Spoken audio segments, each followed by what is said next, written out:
Hi guys! Good afternoon!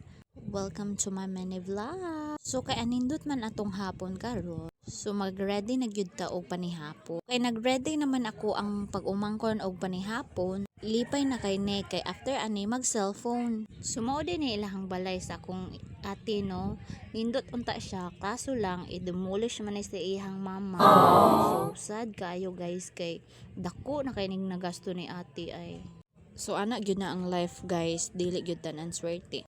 So balhin ta diri sa iyang manukan ni Kuya Raymar kay ubay-ubay man pud kay na iyang manukan or daghan man kay siyang manok diri, lami kay ni puro to dahon. Ug nangita mo diri og pang-breeding, daghan ra kay klasing-klasing manok, 'di ba? Kung breeding lang hisgutan, daghan gyud ni siyang klase-klase nga manok. Wa jud ko kaila sa mga kuanan ni nga klaseng manok, basta ang ako is manok-manok ra gyud na. Kamo na tag-an guys kung unsa inyohang manok nga nailhan dara. Kung dili lang kana iyang manukan guys, naa pa ni sa luyo ug diha lang ta kutob. Daghang salamat.